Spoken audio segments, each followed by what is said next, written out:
Ledakan besar mengguncang Tel Aviv dini hari tadi setelah serangan rudal menghantam sebuah klub malam terkenal di pusat kota. Klub tersebut yang biasanya dipenuhi dentuman musik elektronik dan kerumunan pengunjung setiap akhir pekan mendadak berubah menjadi arena maut. Belasan pekerja seks komersial alias PSK, seorang DJ, serta puluhan pengunjung tewas seketika di tempat. Pihak berwenang Israel mengkonfirmasi bahwa rudal datang hampir bersamaan, menghantam langsung bagian utama gedung klub. Menurut keterangan saksi mata, sebelum kejadian suasana di dalam klub begitu padat, penuh tawa, minuman beralkohol, dan musik keras yang memekakkan telinga. Namun, hanya dalam hitungan detik suara musik itu hilang, digantikan oleh teriakan panik dan ledakan yang menghancurkan dinding serta atap bangunan. Awalnya kami kira itu efek suara tambahan dari DJ, ujar seorang pengunjung yang berhasil selamat. Tapi ketika lampu mati dan atap roboh, kami sadar itu bukan bagian dari pesta.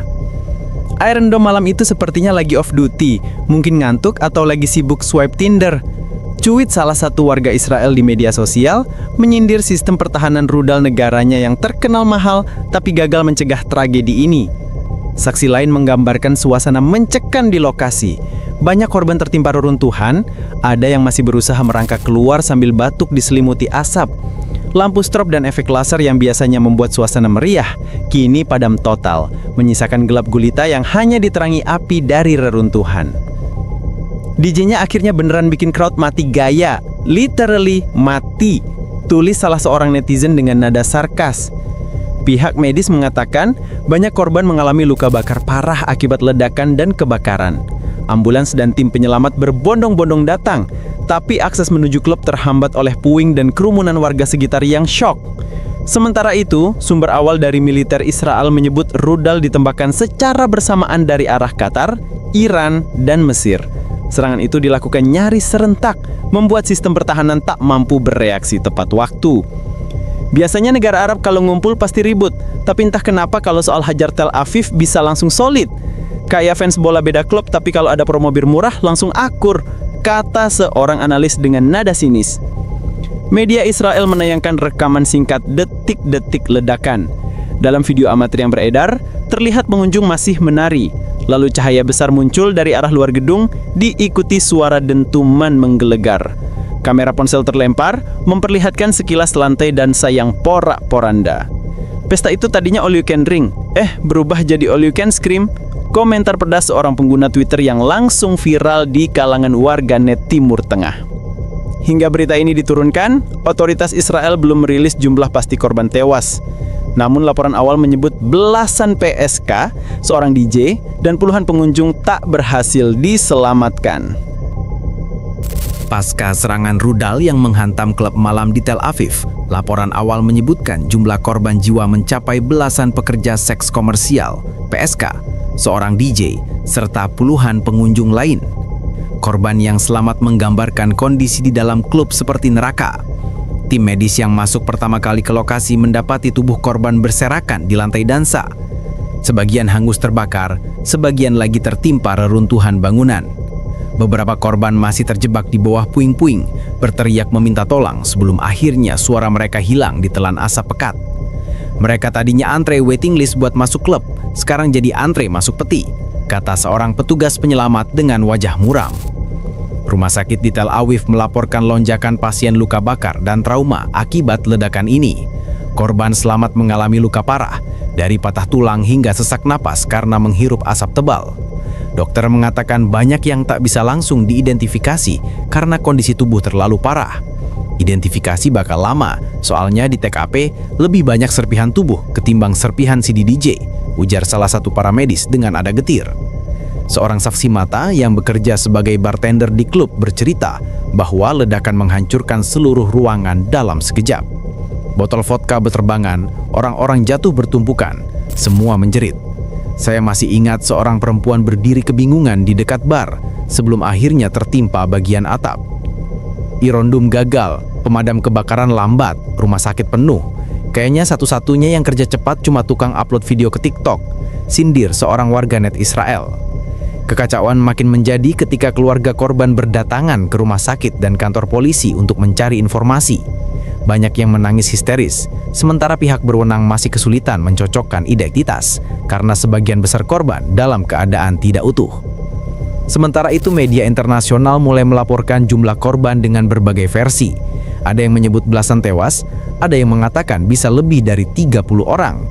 Namun media lokal menekankan bahwa mayoritas korban adalah pekerja seks dan pengunjung tetap klub malam tersebut. Kalau ini disebut tragedi nasional, berarti Tel Aviv baru saja kehilangan setengah daftar kontak Tinder mereka, komentar pedas seorang jurnalis Timur Tengah. Di lokasi, tim penyelamat masih berjuang menjinakkan api yang tersisa. Bau alkohol bercampur darah menyengat di udara. Kursi, meja, dan peralatan DJ hancur tak berbentuk. Biasanya orang mabuk jatuh di lantai karena kebanyakan minum. Sekarang jatuh karena langit-langit jatuh lebih dulu, ujar salah satu saksi dengan getir. Pihak kepolisian Israel menutup akses jalan di sekitar lokasi dan menurunkan anjing pelacak untuk mencari korban yang mungkin masih tertimbun. Namun harapan menemukan korban selamat semakin tipis seiring berjalannya waktu. Tel Aviv ini kan kota yang katanya nggak pernah tidur. Ya wajar, sekarang banyak yang nggak tidur karena harus ngubur keluarga, sindir seorang pengamat politik regional. Investigasi awal otoritas Israel menyebut rudal yang menghantam klub malam di Tel Aviv diluncurkan dari 3 arah berbeda, Qatar, Iran, dan Mesir. Serangan dilakukan hampir bersamaan, membuat sistem pertahanan udara Iron Dome kewalahan.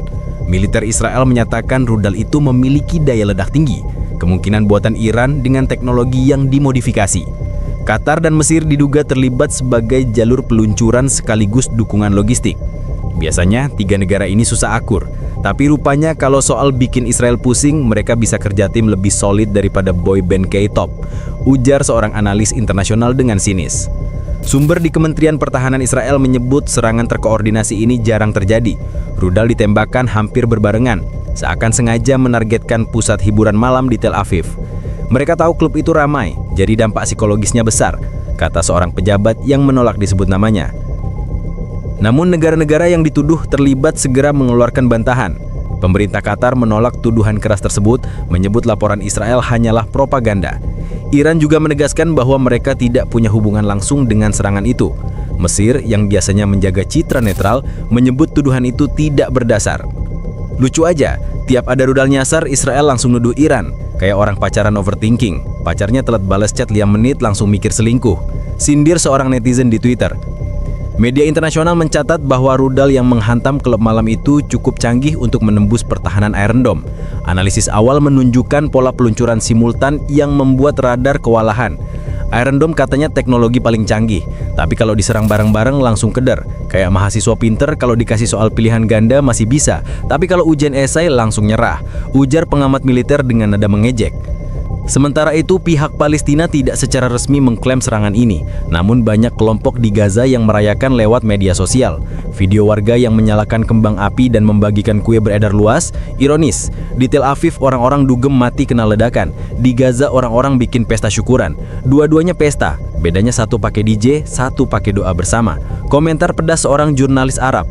Israel yakin ada kerjasama terselubung di balik serangan ini. Menurut laporan intelijen, ada indikasi bahwa kelompok bersenjata di wilayah perbatasan mendapat suplai rudal melalui jalur gelap dari Iran, yang kemudian diluncurkan lewat koordinasi dengan pihak lain di Qatar dan Mesir.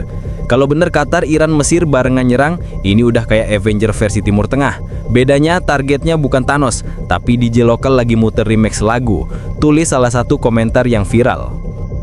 Serangan rudal yang menghantam klub malam di Tel Aviv langsung memicu reaksi keras dari pemerintah Israel. Perdana Menteri Israel menggelar konferensi pers darurat beberapa jam setelah kejadian. Dengan wajah tegang, ia bersumpah akan membalas serangan ini dengan tangan besi. "Kami tidak akan tinggal diam. Siapapun yang menyerang warga Israel akan menanggung akibatnya," ujarnya. Namun banyak pihak menilai nada ancaman tersebut sudah terdengar seperti kaset rusak. Israel tiap minggu ngancem balas dendam, tapi tiap kali ujung-ujungnya malah minta bantuan Amerika. Kayak anak kos ngaku mandiri, tapi tiap akhir bulan ngutang lagi ke orang tua, sindir seorang analis politik regional. Militer Israel langsung meningkatkan siaga penuh di perbatasan. Pesawat tempur dikerahkan untuk patroli udara dan unit artileri diperintahkan siap merespons. Namun publik Israel justru mempertanyakan bagaimana sistem pertahanan Iron Dome bisa kecolongan sebesar ini. Bayar miliaran dolar buat Iron Dome, hasilnya masih kalah sama rudal buatan garasi di Iran. Itu teknologi atau dekorasi? Komentar pedas seorang warganet. Reaksi dunia internasional pun bermunculan. Amerika Serikat, sekutu utama Israel, mengecam keras serangan tersebut. Gedung Putih menyebut tindakan Qatar, Iran, dan Mesir jika terbukti terlibat sebagai ancaman serius bagi stabilitas regional. AS kalau ada serangan ke Israel selalu bilang tragedi kemanusiaan. Tapi kalau Israel yang ngebom tetangga, mereka bilang itu self-defense. Double standard deluxe edition, tulis seorang jurnalis independen. Uni Eropa menyerukan agar semua pihak menahan diri meski nada pernyataan mereka terdengar datar. Sementara Rusia menuduh Israel sendiri yang memicu konflik dengan kebijakan agresifnya. Cina seperti biasa hanya meminta semua pihak duduk di meja perundingan. Lucu ya dunia ini, kalau ada perang, AS selalu jadi wasit yang pilih kasih. Eropa kayak MC yang gak jelas, Rusia hobi jadi tukang rusuh, Cina kayak temen grup yang cuma ngetik WKKK tanpa kontribusi. Sindir seorang pengamat internasional. Di Tel Aviv, warga yang selamat dari tragedi masih dirundung trauma. Banyak yang mengaku tak percaya rudal bisa menembus pusat kota. Demonstrasi kecil pun muncul di depan kantor pemerintah menuntut kejelasan soal kegagalan pertahanan. Biasanya warga Israel demo karena harga rumah mahal. Kali ini demo karena rumah malam mereka ambruk duluan, ujar seorang reporter lokal dengan nada menyindir. Israel juga mulai melobi PBB agar mengutuk keras Qatar, Iran, dan Mesir. Namun langkah itu diprediksi sulit mengingat banyak negara anggota menolak memberikan dukungan penuh. Kalau PBB disuruh bela Israel, itu kayak minta hakim tilang yang lagi miskin buat nolak amplop. Susah bro, celetuk seorang diplomat anonim. Di dunia maya, reaksi warganet terbelah. Sebagian simpati pada korban, sebagian lagi justru merayakan tragedi tersebut. Meme, video editan, hingga parodi bermunculan. DJ terakhir yang perform di klub itu jadi trending. Katanya setlist terakhirnya berjudul Final Destination Remix, tulis akun Twitter satir.